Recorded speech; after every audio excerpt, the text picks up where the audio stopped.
Hair fall control பண்ணணும், dandruff வந்து சரியாகணும் அப்படின்னா நீங்க செம்பருத்தி இலையை பறிச்சு தேய்ங்கன்னு சொல்றீங்க. அதுக்கப்புறம் வந்து நிறைய இன்கிரீடியன்ஸ் வந்து எங்களுக்கு கிடைக்காததா சொல்றீங்க. குமுட்டிக்காய் வந்து தேய்ங்க, அப்பதான் ஹேர் வந்து ரீக்ரோத் ஆகும். கருவேப்பிலையும் நெல்லிக்காயும் அரைச்சி வந்து தேய்ங்க, அப்பதான் ஹேர் வந்து நல்லா ஸ்ட்ராங் ஆகும்னு சொல்றீங்க. எங்களுக்கு வந்து நிறைய இன்கிரீடியன்ஸ் வந்து கிடைக்கவே மாட்டேங்குது அப்படின்னு சொல்றவங்களுக்காக நம்மளோட அன்பு மகள் ப்ராடக்ட்ல ரெடி பண்ணதுதான் ஹேர் பூஸ்டர் பேக்கு. இதுல வந்து 17 இன்கிரீடியன்ஸ் வந்து ஆட் பண்ணிருக்கோம். ஆக்சுவலா ஸ்டிக்கர் ரெடி பண்ணும்போது 16 போட்டிருக்கோம். அதுக்கப்புறம் கூட ஒரு இன்கிரீடியன்ட் வந்து நம்ம ஆட் பண்ணிருக்கோம்.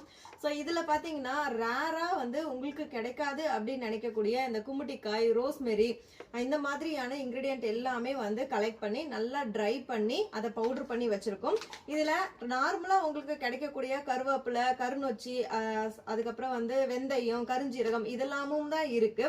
ஸோ எல்லா இன்கிரீடியன்ட்டும் வந்து ஈக்குவலா கரெக்டான ரேஷியோல எடுத்து நம்ம வந்து காய வச்சு பவுடர் பண்ணியிருக்கோம். இதை நீங்க ஹேர் பேக்கா அப்ளை பண்ணி ஹேர் வாஷ் பண்ணீங்க அப்படின்னா ஹேர் ஃபால் கண்ட்ரோல் பண்ணிட்டு டேண்ட்ரஃப் சரி பண்ணிட்டு ஹேர் க்ரோத் ஆகிறதுக்கும் ஹேர் ரீக்ரோத் ஆகிறதுக்கும் ப்ரொமோட் பண்ணி கொடுக்கும்.